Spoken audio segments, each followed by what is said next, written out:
Hello, I hope you are well. Welcome to the thing. You can join the session using the Google Meet link, which is pinned to the chat channel. And yeah, let me know when you are ready to join, and I'll add you in. I hope I am very clear. Please let me know.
Please, can you confirm if you are able to hear me? Thanks. It's been a long time and takes a bit of setting.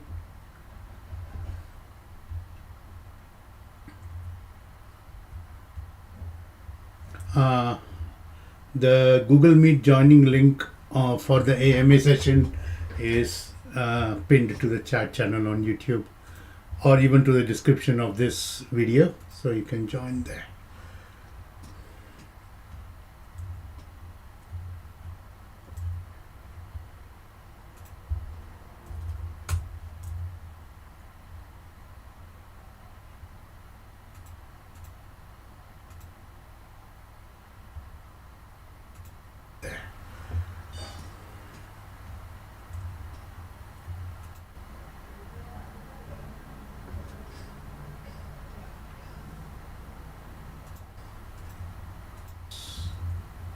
It's been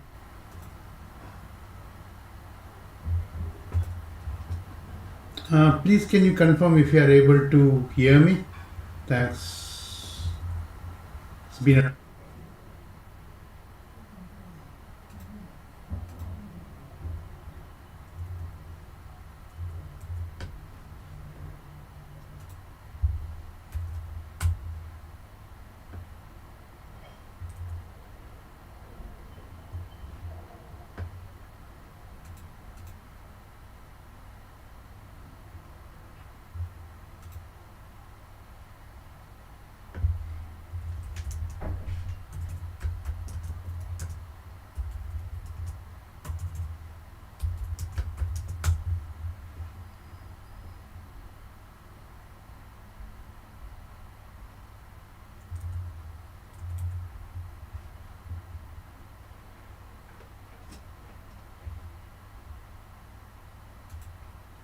a good evening, Satyam.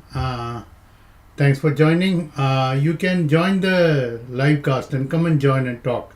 I would rather prefer that rather than the chat, just typing. So just join on the YouTube channel. I think we have one joiner. Okay. Unconfirmed user Vishwesh. Aha. Hello, Vishwesh. Hey Guru, Hi, how are you, man? Long time. it's only a 1 week. How are you, sir? I am good. I'm good. Struggling in Barclays to get access and to do small silly things. It's very complicated. Yeah. Oh, by the way, you're on YouTube. Just be careful. This is a recorded session. You're live on YouTube as well. Oh God. That's okay. So what I'm trying to do is like share my knowledge and ask. This is an AMA session, but try not to ask questions. You can ask questions, but don't give confidential information, Mhm. and that way you can ask questions. So please go ahead. You can go. This will last for this whole session. May last for 2 hours around about that time. Yeah, you can go and ask. Mm, eh, eh, so who else are joining? There will be people who will join Okay. small. I have asked people to join, but you can talk. Don't worry. And if there is any confidential, I can edit it and then remove it and then re-upload it. Don't worry about that part. Okay. No, maybe it would be good to share your journey on how do you keep yourself updated with every now and with every new technologies being released, Uh-huh. uh, and what would you recommend others to do we have to go in depth through every technology, or how do we be in touch? Okay. Right. So it's a good question. Well, it depends on the context. Uh, to keep yourself always updated, don't go and learn everything, because if you technology is so wide that trying to learn everything is not possible, and you won't be good at it. Like, for example, you cannot become a good chef if you try to make every country's dish, can you? Obviously not. So try to specialize in maybe one or two. That would be my thing, and it depends on your interest. For example, I come from application development, DevOps, and site reliability engineering background. So for me, end-to-end delivery of applications is more important. So I learn on that. But some people who are on the networking side can only be networking, firewall, and capacity, those kind of things, and then they can go. But they also need to understand applications, how they work. So it all depends. My suggestion would be, take, if you are into a topic which is bit new, try to create one small project. For example, let's say you are into DevOps. Take an existing application which is a to-do app. Maybe it's just a two-tier web app and directly writing to a database. Doesn't matter. Take it, dockerize it if it's not dockerized already, and try to deploy it into a system which does not need to be like Kubernetes based, like AKS, EKS. Maybe try Cloud Run or ECS, or even try to deploy it on your local machine using Docker. And then, if you want to learn Kubernetes, then use something like K0s or something like that, and then you can do the needful. But follow some standards. Always first, when you're starting, always git it, write small code. If it works, commit often, do the merge code, and keep it perfect. Don't write onto the laptop and leave it, because you may put in all the efforts and Mhm. then if the computer crashes, you will lose everything. So do small thing, works, commit. When if it doesn't commit, just roll back, and that way you can do little by little, and within 3 to 6 months time you should be up and good in one skills. Once you know this is good, then take the next step. For example, if it's an application development, you take this part, then try to deploy, then add monitoring, then add observability, and so forth.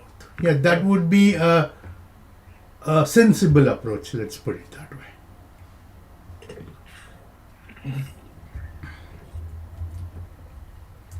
What else I'm thinking?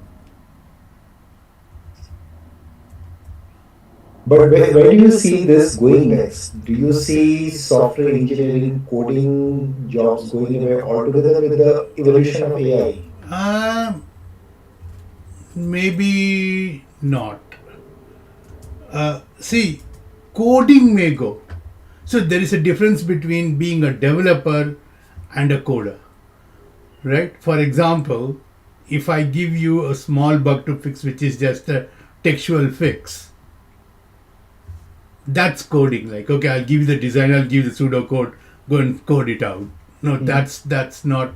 That job may get diminished. I'm not saying it will go away, it will diminish. But still, with the advent of AI and other things, with the amount of compute available, maybe what you thought is not possible is now possible. Maybe the job will shift a little bit, not go, but shift. For example, you may have to do 2 to 3 things at the same time. For example, maybe a little bit of development, a bit of coding, a bit of system design, and also support work. So that is what I see in the long term. And that has always been the case in big companies where you have to do, or what we call is wear multiple hats. That's what the industry has been for a long time. But it also depends. For example, if you work for an MNC based in India, they work on the time and money model. Then one person is only assigned one type of role, so that their income is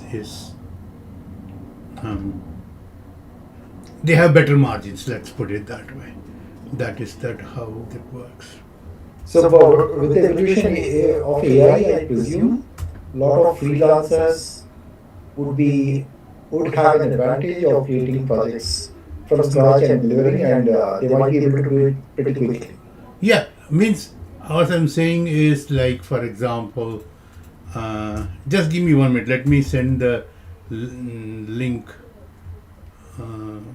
Why? Just give me 1 minute.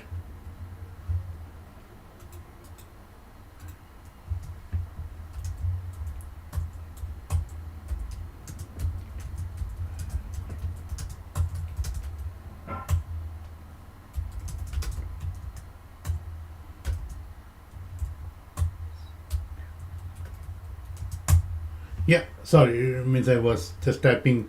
Right. So, what was the question again? Can you, if you repeat, don't mind repeating? So, with the advance of AI, I believe freelancers will be having an advantage.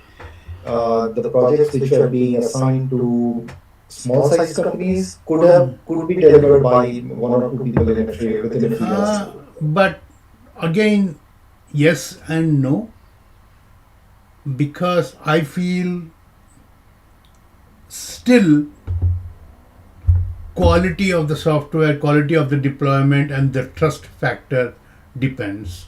For example, even if you know, see, let's say you are fixing your electricity in your home, right? There are lots of independent people. Would you just find someone in random and pick them? Obviously not. You will see, okay, you will ask your friends, hey, do you know someone who has done a good job? Or those kind of reputations matter. See, if you are building a small website with static HTML, no one cares. But if you are developing a system, then you need to invest. Okay, in what you invest, for example, you may give freelancers more system design and more overall better roles rather than only doing the coding part. No. So you can give them better roles and better projects, not only saying, okay, I will hire 3 people, one will be architect, one will be coder, and one tester. Now you go, okay, here's the project, deliver it in the next 3 months or a month, but this is my budget. So budget may increase or decrease, depends on those things. Yes. Okay. One more question has come is, how do you see verification issues coming when inheriting someone else's LLM written code? So Mangesh has asked one question: how do you see verification issues coming when inheriting someone else's LLM written code? See, if you, I'm sure your name is Mangesh, I think. By the way, are you able to hear me clearly, Bish? I'm able to hear you. Okay, good, thanks. So, if people on YouTube channel can confirm that you are able to hear me clearly, that would be good, and you are able to see me and Bish, that would be great. Bish, give me 1 minute. Let me, because you are on focus, may will not be able to see it. So let me make it into a tiled one. That would be better. Let's see if I can. No, okay. Let me pin to screen for everyone. Pin this title. Yeah, and we have for everyone. Don't show this again. Yeah, now we have at least two people. It looks like we are chatting. So, yeah, able to hear you but not able to see you. Now you should be able to see me because I was in the corner. That's why I changed it. Thanks, Keshav, for doing that. Yeah. So again, the question from Mangesh is, how do you see verification? See, if I get someone else's driven code or an application, I will see two, three things according to this one. First, I will run it through scanners. For example, sonar scanner, or a verification scanner like Trivi or something like that. And also, when you run it through this one, and I will see the line coverage and the code coverage, branch coverage, the exception handling, and also maybe I'll take the code and use some other LLM to say check if this code has been written to a very good architecture, and also diagram and documentation. So there is a lot of factors on that one. For people who want to ask questions, they can come live. The link is is been pinned, so you can join them directly and come ask, because I may not be able to talk and look at the chat at the both at the same time. So come and join. Don't worry.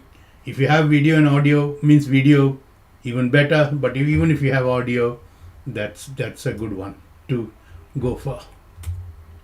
So this is where just verify again, see the good amount of testing code, and maybe run it on a staging environment and do some load testing or soak testing and see whether it's good, and run it through like Trivi, Sonar, or Vericode or something like that. You have to invest. You cannot have a system on the cheap. You can optimize it, but you can't be cheap.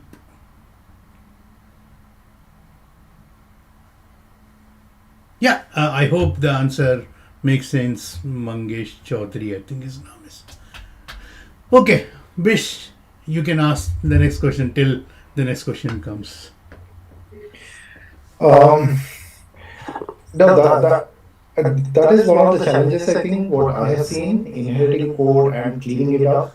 So I think it's going to be but how have you managed in the past? Did you have to did you understand the code on your own, or do you take someone from rely on others? Or because these days I think we can use Plot Code and they can provide us summary, but back a couple of years ago, how did you understand the code No, base? so what I do is I go by some principles. For example, if somebody, if the code is not written by LLM, let's assume so. Is that the correct assumption? Correct? Yeah?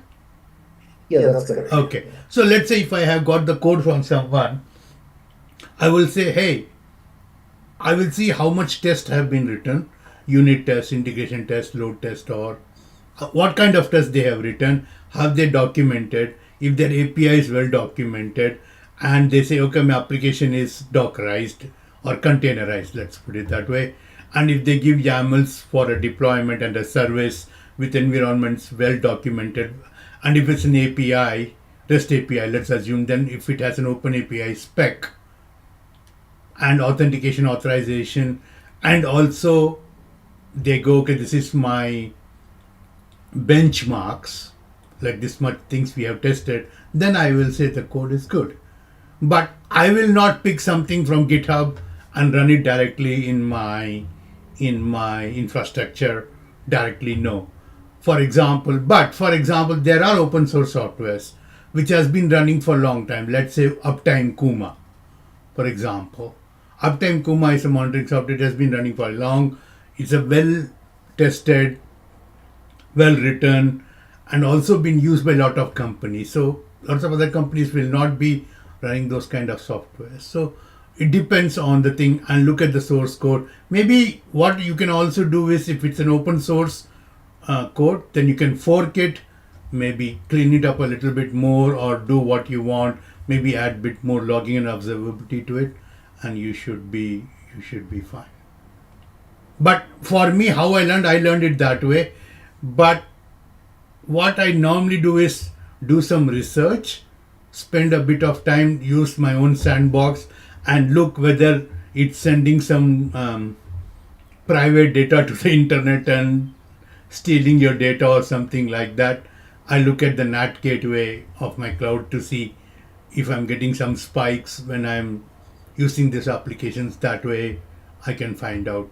Maybe in the long term, you can set up an outbound proxy to say, hey, if it's, and tell what are the domains you expect to go rather than that one. That may stop you from malicious softwares. And also there is like lot of attacks on Node.js and everything. So just be careful on that side. Means supply chain issues are also there. So just, you have to use your common sense, let's put it that way, and put it through scanners and see if it's doing some naughty stuff. The thing is, I used to work for investment bank for a long amount of time, so you just get into the habit of finding vulnerabilities or malicious code, and normally you are not the only person who will be reviewing the code. Someone else also will be. So I'm sure the operations people or your tech lead or your technical director once in a while will be checking your code. Okay, thanks, Guru. Yeah. Right.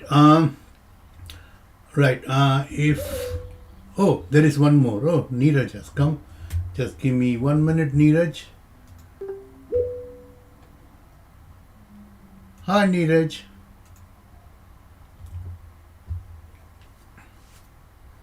You're on mute, Neeraj.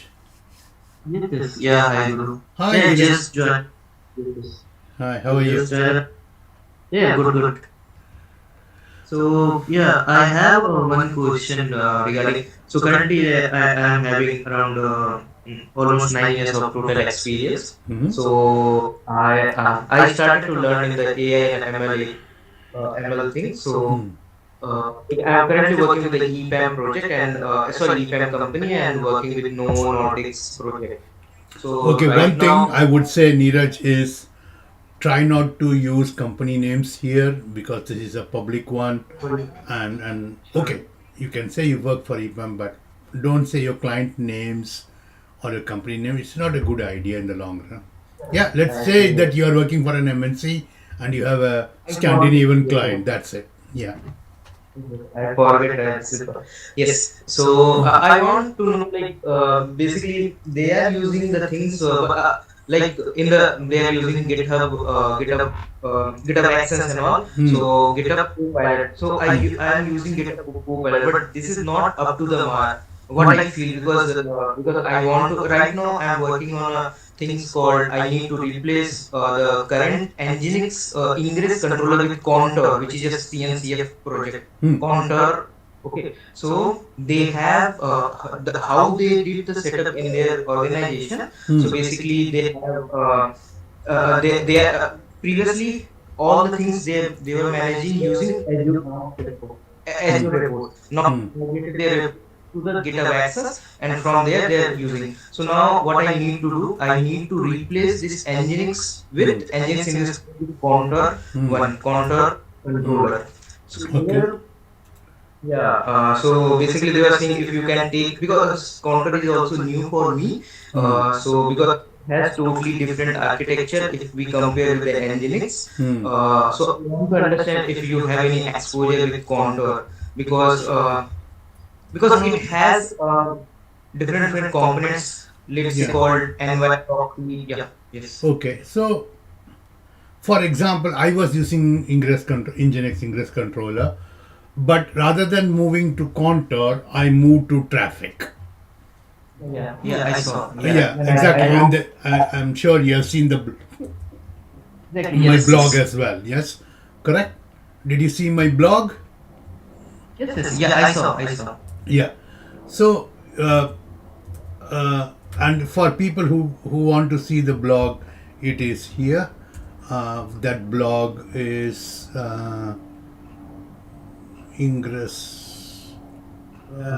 I have the link in my Google Chrome bookmarks. Okay, let's say uh, Terraform. Okay, automate OIDC, no, all. Okay, Control F, Ingress. Maybe it's not. It's not here. It's on LinkedIn to be. It was a LinkedIn article, I think. Yeah, and yeah, this Goodbye Nginx, this one.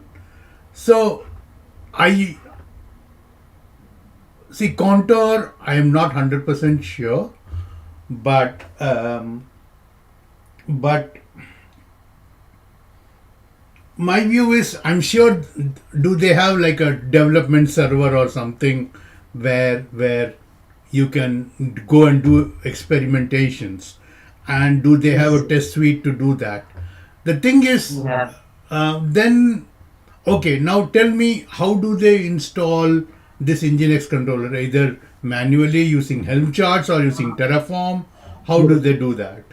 Yeah. So there are total three ways. One is manual .yml ways, other is Helm chart, and the third one is gateway controller through the gateway controller. So for the Nginx, the current existing one, they are using manual .yml. Hmm. And similar in case of contour, there are three ways. Hmm. The ways which I explained just now. So we decided to go because I found and searched even I googled too much things. So I found so we decided to go with the .yml file manual. Why? Because in the future it give us all the developers a more granular way to manage the files. Yeah, correct. Yeah, and then you can put this YAML inside Argo CD or rollouts and push it to different environments if you want. See, my view is, unfortunately, there is no direct migration. For example, if you take an Nginx ingress controller,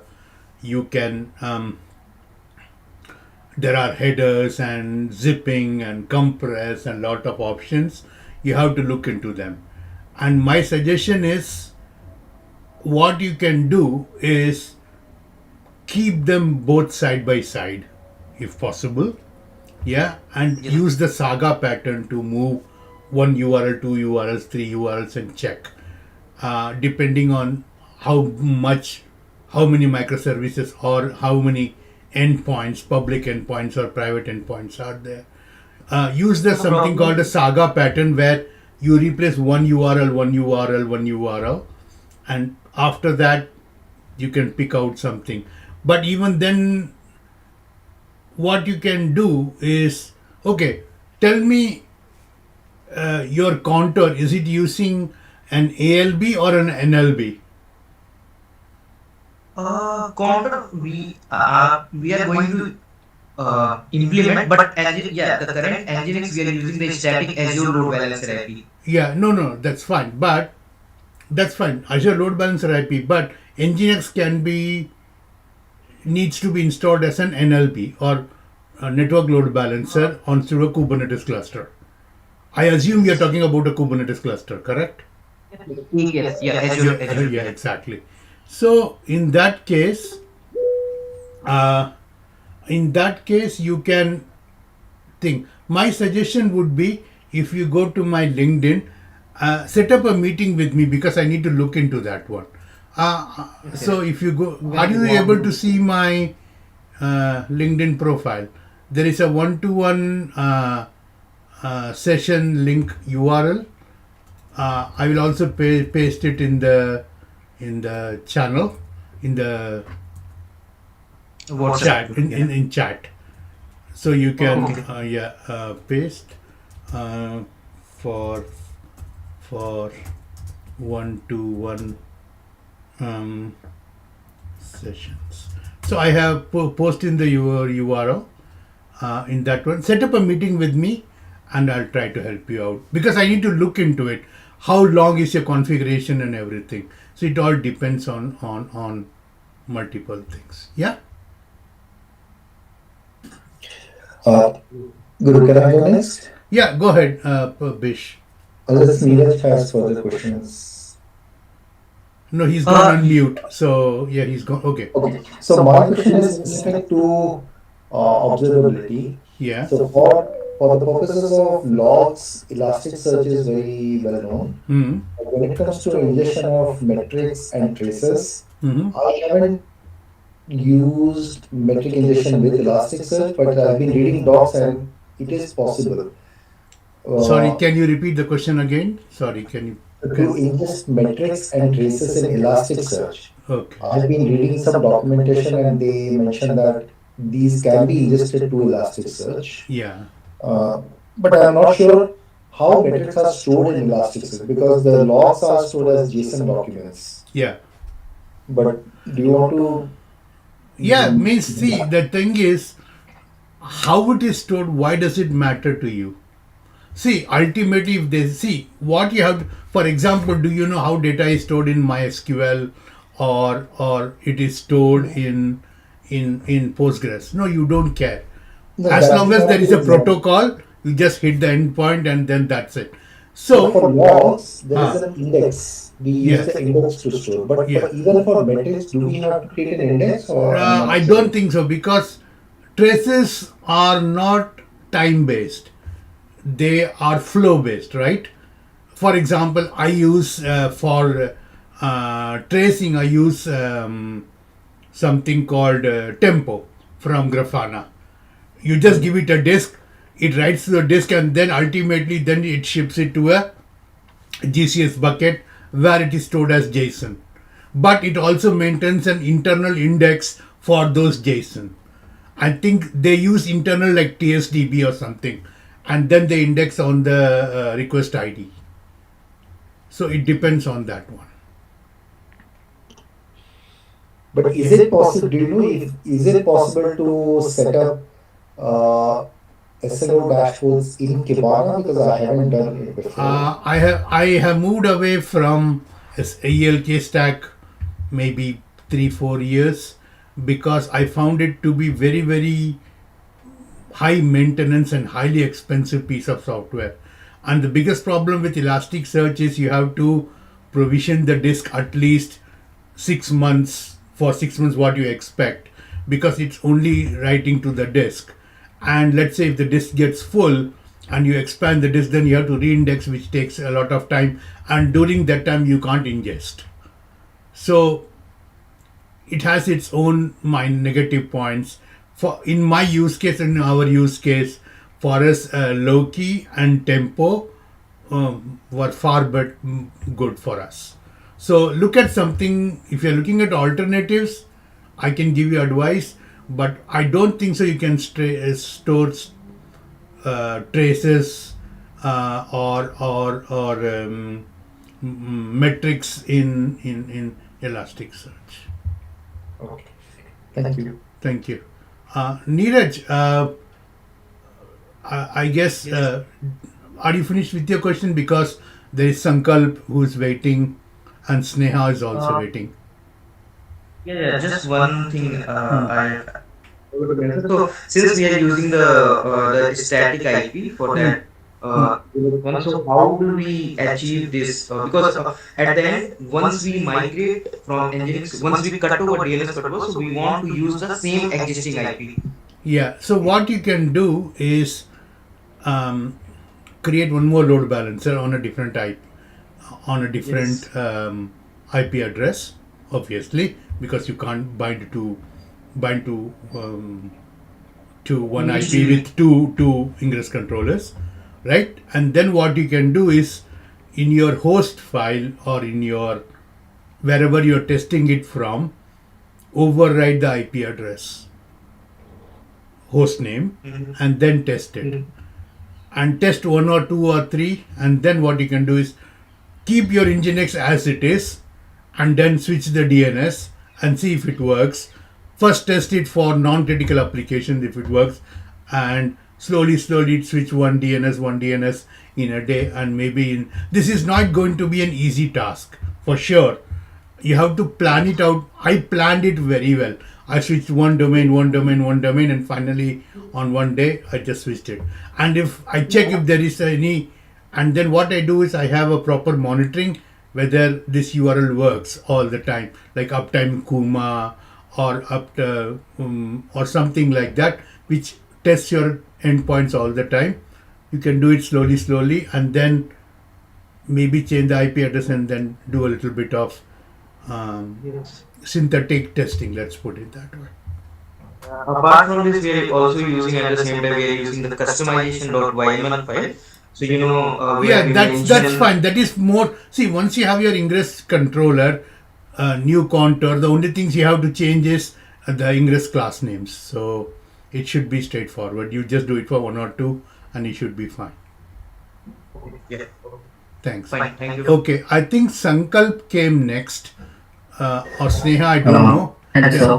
Hi. Is it possible Yes, to sir. turn on your video? That would be better because I'm the only. Yes, sir. Yeah, there you go. Yeah. Thanks very much. So last time अपनी बात भी हुई थी मैंने आपको किया था. Uh-huh. सो मेरा नाम संकल्प है. मैं अभी फर्स्ट ईयर में हूँ अपने कॉलेज के और मैं बीटेक कर रहा हूँ. सो मेरा क्वेश्चन ये है सर कि मुझे अभी अपने फंडामेंटल्स पे ज़्यादा फोकस करना चाहिए या फिर मैं न्यू टेक्नोलॉजीज के पीछे ज़्यादा जाऊँ. दोनों क्यों नहीं कर सकते? दोनों लाइक जैसे मैं अभी कर रहा हूँ. जैसे सरविंदर सर से मैंने पूछा था. सरविंदर सर ने मुझे बताया था कि आप सी करिए. मैंने उनकी फॉलो किया. सी करिए, उसके फंडामेंटल्स किए and then C plus plus में मैं डीएस सिखा रहा हूँ. एंड नेक्स्ट फॉरवर्ड कि मेरे दोस्त मैंने उनसे कुछ किया पूछा तो वो इनडायरेक्टली वेब 3 साइड में जा रहे हैं, बिल्कुल अलग ही साइड. सो मैं सोच रहा था कि मेरा यहाँ पे है तो मैंने बोला कि एक बार गुरु सर से एक बार सजेशन ले लेता हूँ. आपका लाइव सेशन अभी जस्ट देखा कि मैं क्यों ना मौका छोड़ूं. अभी तो मेरा प्रैक्टिकल एग्जाम भी चल रहे हैं. मैंने बोला कि एक बार आपसे मेरा जरूरी है. ठीक है. तो सी माय व्यू इज, आपने कभी टांगे का घोड़ा देखा है? टांगे Yes, का sir. घोड़ा, हाँ. उसको Yes, ना sir. पट्टी लगा देते हैं, वो एक ही जगह जाता रहता है, जो हम बोलते हैं. Do you want to become Yes, a sir. टांगे का घोड़ा? Obviously not. No. No, obviously. So when you do the same thing for 2 months, it's good. After 3 months, for example, if you like rajma chawal a lot, okay, you may eat it for 3 days, 4 days continuous. After the fifth Yeah. day, you will say, it's a bit boring now. I want maybe bhendi ki sabji or curd rice with pickle, I don't know, or sometimes even a vegetarian burger if you're vegetarian and a chicken burger if you're non-vegetarian. So my view here is take a topic, finish it, and then jump on to something different. For example, you do take a project in C++, do a good thing, and then once you are finished, park it, write some notes, and for next 5-6 days do something in ML or something. No one is stopping you. See, unless you're going to write an exam in C++ in 15 days, then don't touch ML. Yeah? So Yeah. then continue on that. But if you are not going to write an exam on the topic you are studying, then park it for 10 days, learn other things. Because what may happen is while you are doing that one, you may get an idea, they may come here. Right? So it all depends. My suggestion is don't overthink.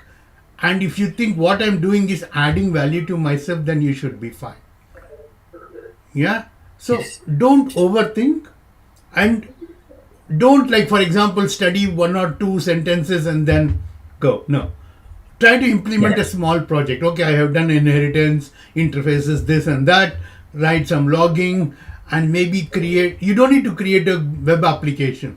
Just create to connect to a database, like pump it with 20,000 rows and send it through Sonar and say, oh, C++ is doing good. Then park it. Then use something NLP or something, and then send it to using a notebook LLM or something like that, and then pump it, and maybe use some LLMs to check your own code. That way, I would say it's good one. And also remember, for example, I'm a Java developer, right? I write application in Java, and at the same time I use LLM. For example, I use Spring. So I use Spring AI to do most of the Yeah. boring entry jobs for me. So you can use both, but it depends on your experience. But I do one thing at a time. I hope this helps. Yes, sir. You can continue. Let Sneha ask the question. I think she's been, Okay. been waiting. You can wait, and if Okay. you turn on, keep the camera on. That would be great. Okay, sir. Yeah. Go on, Sneha ji. Yeah, hi, good morning. I just wanted to know what things we need to keep in mind when we are creating the resume. Like I have been internship as a DevOps and now I'm working as a junior SRE. So I have a combined experience of both. So when I'm trying to create a resume, I'm getting confused. So I have done with observability as well and then with the deployment. Hmm. What See, I need to choose my next my career. view is when you write a resume, okay, let me ask you a simple question. Yeah? Let's say you are hiring a maid in your home. Yeah? Okay. Would you hire 5 maids for doing individual jobs, or would you get one who does 3 or 4 good and one okay? Good in one. Yeah. So, for example, one good in one, but she can do other stuff as well, or he or she. Correct. Yes. You won't go and hire one for washing the dishes and one for jhadu and one for pocha. Obviously not. It doesn't Yeah. make sense. So ultimately, what you are looking in when you hire someone is, can they do my job, and can they do in where I can afford the services, they will do to a good quality. The same is with other employers. You need to write your resume what output you got. For example, if I write in my resume, I wrote 10,000 lines of code, or if I say I wrote an application with only minimal code which is serving 20 million customers. Which one Yes, would it you makes pick? sense. Which one would you pick? The one which the impacting related to customer. Exactly. So my suggestion is write the projects, write the outcome, and also if we can send some live links, that's even better. For example, if I was sending a CV, at the bottom of my CV, I send them the URL to my Grafana. I just send it to them and say, this is all I have implemented on my own. If you're looking at my screen. Yeah? And they look into it to go, oh my God, you know all these things. I said, yes. And if you want the source code, I can give it to you. And you can have DORA metrics, information, GKE, monitoring, real-time applying, and even deployment management, what software, and all my cron jobs. And whenever I'm doing even performance testing. So I'm not telling them each and line of code. What I'm telling them is what is the impact I am having. Once you do that, then you can say, oh, I use Java for this and K6 for this and this for that, and then you should be fine. Okay, so we have to create a resume in such a way that it Okay, do adds one a thing. business impact. In the YouTube chat, I have provided a one-to-one machine link.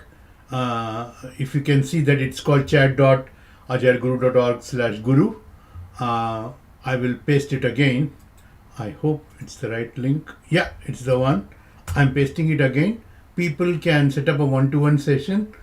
It doesn't need to be technical. It can be career one. It has 2 options, and there we can look into your resume a little bit and see why. Okay, one question. When after putting this, did you get any feedbacks, like, are you not getting the calls, or what is the issue? I have not tried yet applying, so I'm just preparing myself before. Okay, so my suggestion is, thank God you're doing that, because a lot of people say, oh, I made using ChatGPT or something, and then I'm posting, no one is calling me. Maybe you need to do that. Yes. Okay. Sorry, So Shubham, I just there wanted is to no know. echo. Give me 1 minute, Sneha. Shubham, I don't think anyone else is having any echoes as far as I know. Maybe it's on your side. Just check it again. If there is an echo, then we'll try to fix it next time. Okay, go ahead, Sneha ji. I just want to know difference between the SRE and the DevOps roles and responsibility. Okay. It's so confusing for me. Okay. Um, okay, tell me, if you are a DevOps engineer, what will be your responsibilities? Most probably like LLM creations and onboarding users to the different kinds of platforms like Jenkins, Hmm. Sonakib, something like that, Okay. Okay. and deployments. And Okay. then deployment supporting all those Okay. things. So, okay. Now, um, uh, just give me. Yeah, go ahead, Vamsi. Go ahead. Okay, hi Guru. Hi Guruji. First of all, Guruji, not Guru. You're my Guruji in Wipro. So Yeah. first of all, may I answer Yeah, to yeah, the yeah. I question? know. Oh, by the way, for people who are listening up, uh, um, um, Sneha ji, if you can go on mute when someone is answering, I think you are producing an echo. Thank you. Yeah, so for people who do not know VM, his name is not VM, his name is Vamsi. And he used to be my colleague back in Wipro, and we had some very good time together. So he now works for Red Hat, correct? Or Kyndryl? It's IBM. Yeah, he works for IBM now. So he's also qualified. So he's going to give the answers. Please go ahead, Vamsi. Yeah.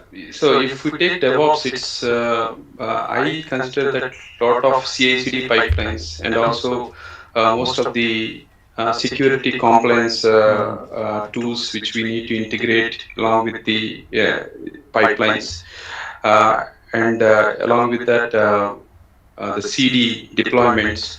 And yeah, as Sneha said, yeah, LDAP is one of the part, but that's a very minute thing in the DevOps, but it's a huge section which has to be included if we take a DevOps. Yeah, and also monitoring is one of the most important thing that also comes under the DevOps, which we have to be play, which plays a major role in the DevSecOps implementation. Yeah, that's what I want to include Yeah. in this. Yeah, good. So as Vamsi mentioned, like um, um, just give me 1 minute, Bish. Let me answer, and then I can let you in. You can talk. So for me, DevOps is somebody has coded the application. You take the code from development, or what we call from version control till deployment, and tool sets like scanning, building and optimizing for deployment, and making sure that deployments either using Canary or or or blue green or whatever may be strategic. Those things are for DevOps. But um, but if you want, for example, cost optimization and for example capacity management, and looking at the tool sets for observability, defining those standards, so that, and also looking after your SLOs and SLIs. For example, who is responsible if the application goes down, but we have good capacity because it may be bad architecture. So SRE needs to have an input. For example, if you look at companies like Google, Meta, or those things, SREs are some of the best engineers who look into the applications and say this architecture won't work because these are the things. DevOps engineer is, let's say, post development, but SREs are involved in deployment and architecture and also the ecosystem around it, which also includes FinOps. So once you set up a one-to-one session, I can show it to you. And of course, for example, if you look at Dora metrics and all, Dora metrics is very much aligned to DevOps. But for example, if you look at SLOs, SLIs, blameless culture, or cost optimization, or FinOps, or even analytics, or setting the tool sets around it, normally is taken by architecture team along with SRE. So my concern is I have this combined experience. Should I move to DevOps or should I continue as SRE Why can't you do both?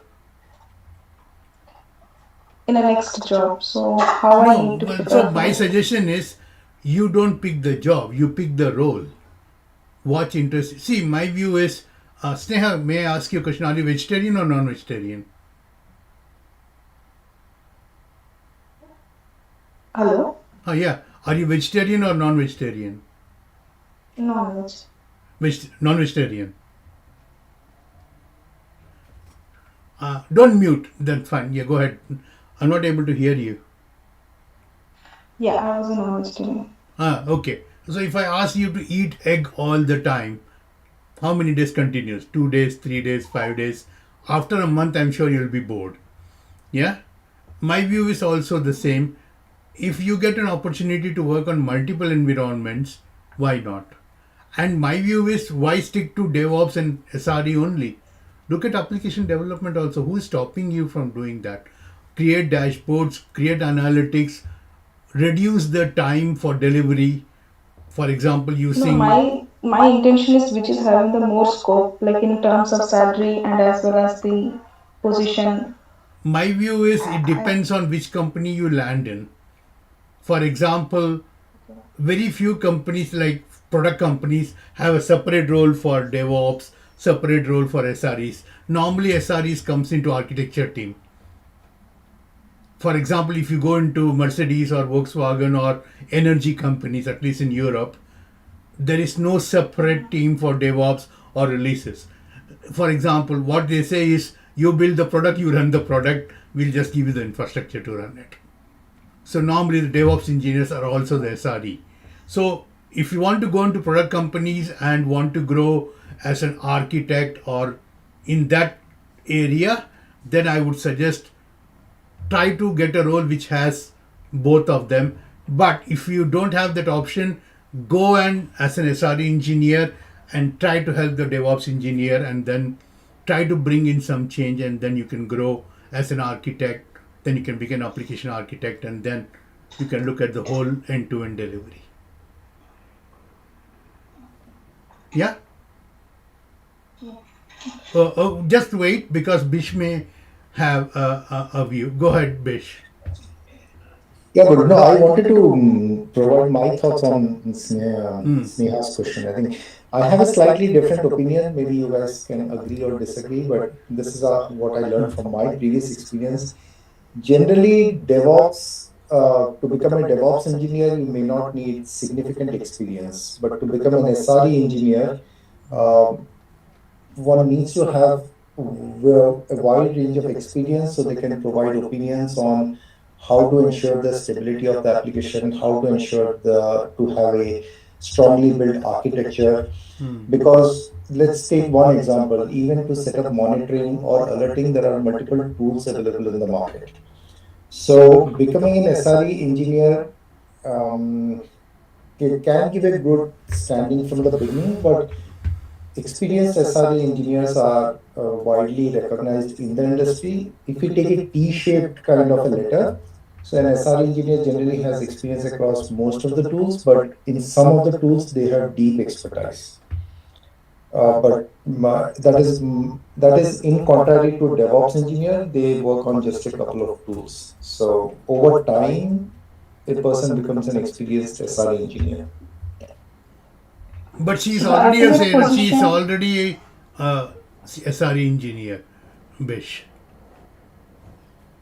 Sorry, Guru, I think there was an overlap. She's already an SRE engineer. That's what she's asking. Should she continue with SRE or learn DevOps and move into DevOps, or should she continue both? Is her question. I She's would already. suggest her to continue learning as many tools along the journey of an SRE engineer, and that will help her to gain more experience. Exactly. So, Snehaji, my view is it's good that you're already SRE and you're thinking long term. Add DevOps and then look at architecture as well. And that way you can expand your skills, but you can keep SRE as your core competency, as they call it, right? Don't make DevOps into your core competency. No. I hope this Okay, helps. but I was, yeah, but I was very interested in seeing the how deployment is going on. And You can do it as an SRE. Who's stopping you from doing that? okay, but in India, that SRE job always like 24/7. So for the women's, I don't. The thing is, uh, I have to be careful, but many companies, what they do is they rename support engineer into SRE and say, oh, you're an Yes, SRE. yes. Well, that's not SRE, because if you're an SRE, how many times have you gone into an application team or an architecture team and go, no, this won't work. Because if you do this, I'm not going to support the application. And if this goes live, it is going to cost us 20% more money. Are you able to go that and tell the people? If you're not, then you're not an SRE per se, in the purest terms. So that is how this Indian companies Yeah. are hiring the. Yeah, exactly. Go ahead, Vamsi. My suggestion to Sneha, not to go to any type 2 or type 3 companies, target for a tier 1 companies where they keep their promises, first of all. Yes. Yeah, that's what it's my experience. And I worked starting in Tier 1 company. Now I'm in startup, so it's so confusing for me. So in Tier 1 company, I worked as an intern, as a DevOps engineer. There was so much exposure to all the tech stacks, but here there is no much access. Only I have to coordinate. yeah, See, yeah, my view choosing is the best. also, my view also is look at Vamsi, myself, or Bish. Uh, Thankfully, we were colleagues. Even though our job said one thing, there is nothing stopping you learning other things and putting that on your resume. No one is going to check whether you did it as part of your personal learning or you did it part of your project where the company forced you to do that. My But view I'm is doing do that. only I'm do. learning all the tools and technology by myself and adding those points in the Yeah, resume. exactly. So what is you can write in your resume, even though my primary KPI was SRE, I improved the tool sets for DevOps so that I decreased the DevOps or what we call DORA metrics. I bettered the DORA metrics by 10% year on year. That's more than enough on your CV. Then you can look at a bigger picture, and you're not going to be an SRE or a DevOps engineer for long term. You have to look up as an architect or a associate director or something, and in the long term directorship roles, right?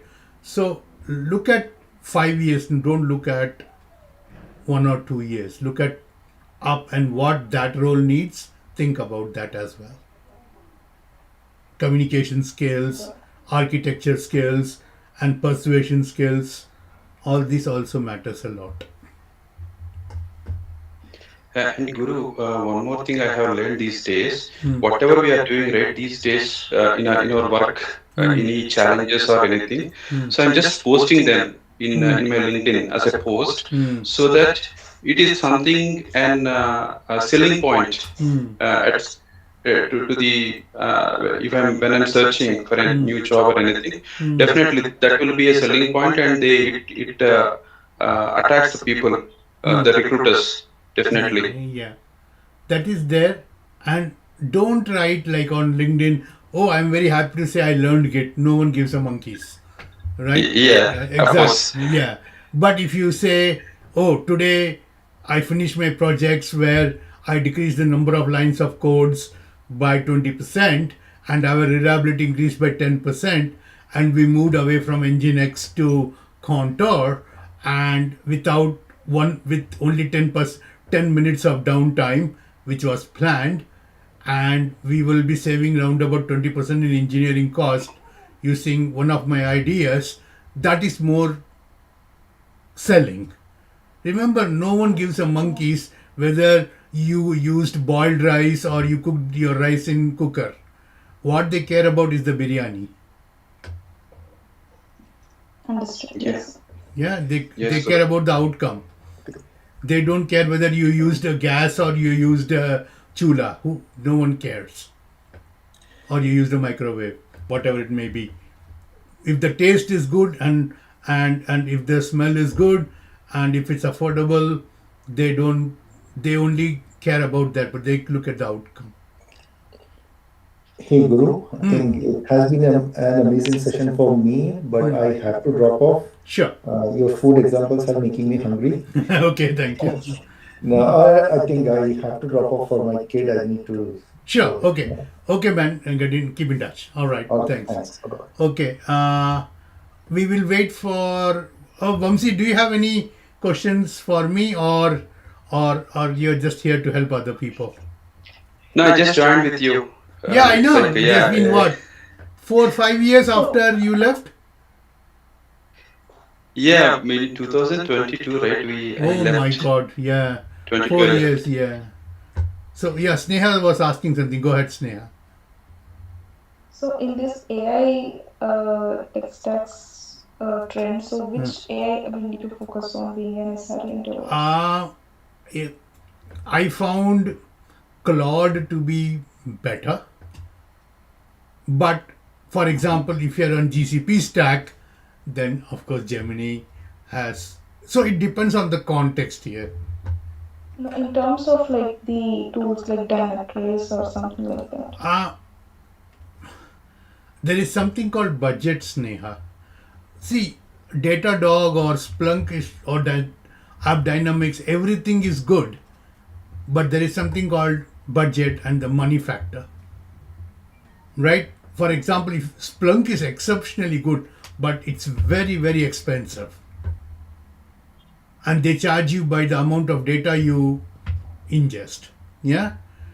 But for example, in some of the companies we use Datadog, and for my personal, I use LGTM stack, which is Logstash, Grafana, Tempo, and Mimir.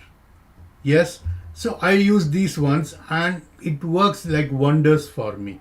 For example, I can share my screen here. For example, if I click on my thing, I look at all the observability here, and this stack does not cost me anything, and it is highly scalable and highly low maintenance. But sometimes the decision is not yours. In some companies they go, I don't want to use open source, I just want a paid one. That's their decision. Sometimes the decision is not yours. My suggestion, have your concepts very good. For example, whether you use Jaeger or you use Tempo doesn't really matter, because they are both conform to OpenTelemetry compliance. So as long as you work towards OpenTelemetry, which is now the de facto standard, then you don't have to wonder about the underlying technology, whether it's App Dynamics or Datadog or Splunk or Loki or Tempo or whatever it may be. Yeah? Make sense? Yes. Cool. All right. So how's life, Vamsi? Fantastic, Guruji. How's is your yours? daughter? How is your daughter? Daughter is also doing good. She is busy in her activities, Kuchipudi. No. How old is her she? violin. How old is she? She's 14 now. My God. I still remember when we were working together. She was the smaller kid. Yeah. Yeah, she was very small at that time. Yeah. So good. All right. We will wait for one more minute. It's been 1 hour. Let's see if someone else wants to join, or else we will finish off. QSimplify Sol Ultra for code. It's amazing, but that Sol Ultra for code, okay. But this is too expensive. Like they can burn 1.5 billion tokens in just 3.4 hours. See, Cube Simplify, I think it may be Mr. Sayyam Patak who is replying on the YouTube channel. That is so good to see people like Sayyam and Vamsi and Bish coming and helping each other. So we will try to have these AMA sessions and demo sessions on a regular basis. If people can put up their thumbs up or thumbs down on the quality of this session, then it would be great. Even a thumbs up plus or yay or nay on the chat, so that I can have a feeling about how was the session. Was it done good, or do I need to improve anything? That would be also good. Or just comment in the YouTube video if you have some feedbacks, or get back to me directly on LinkedIn, and of course on any other channel. Yeah. Thanks, Mr. Sayam. You and me, most probably you are on a better board than me. You help the community more. But yeah, so thanks, Nishant, for saying thanks. So other people can confirm if, okay, someone are saying hearts and everything. So thanks very much. I will wait for one more minute. And if there is no more, Like last one question, like sure, go when we ahead. consider as a DevOps and SRE resume, so what and all the uh, attributes we have to be there? For example, this summary, roles and responsibilities, so some of the It attributes. depends on what. For example, if you're applying for a senior role or a team lead role or a junior role, it depends. And each company is different. But my view is, again, I'm saying don't say I learned Jenkins or I integrated with Gits. That is what you do anyway. But if you say I was responsible for 6 products containing 15 microservices across 6 environments, and our lead time was only 15 minutes, then somebody will look into go, oh, this person has a good impact. Let me come and have an interview. During the interview, they may go into more details. Right? For example, whenever I go into the kitchen, if it smells good, then I definitely know that my missus is in a good mood and she's going to have something. But if I smell Maggie, then most probably she is a bit tired and she's just made Maggie. Doesn't mean Maggie tastes bad. It's just how you feel about it. Yeah. But in terms So of heading, I'm asking like summary should be there, uh, and then work experience. summary, for example, in the bullet points, you can say integrate, decrease the lead time by 10%, or saved 1.2 million year on using open source environment, made observability and these things migrated from manual into IAC, infrastructure as code, or migrated some applications from VM based infrastructure to Dockerizing or containerized based application, integrated open telemetry into applications, those kind of things which tells the impact. That would be a better option. Don't say I installed Jenkins on 6 servers. No one cares. Okay, so summary should be there, and then work experience, and then technical Yeah, skills. experience. Yeah. Go ahead, Vamsi. Yeah, you continue, Guru. After you are finished, I will Yeah. take So it. in the impact, and also my suggestion is, Sneha, have a one-to-one session. Let me look at your CV, and then maybe I can even share the CV with Vamsi, because he's got more India experience, and then he can give you a feedback as well. So that may be a good option. So Vamsi, go ahead. I'm finished. Yeah, if you ask me, Guru, I would say that there is no specific format of resume. Based on the JD, we have to adjust accordingly the things. This is what I come to know with my experience, because these days there is an AI filtering is there in every organization. So once according to their requirement, if the resume is not there, first of all it is getting rejected there itself. It is not moving to the next level.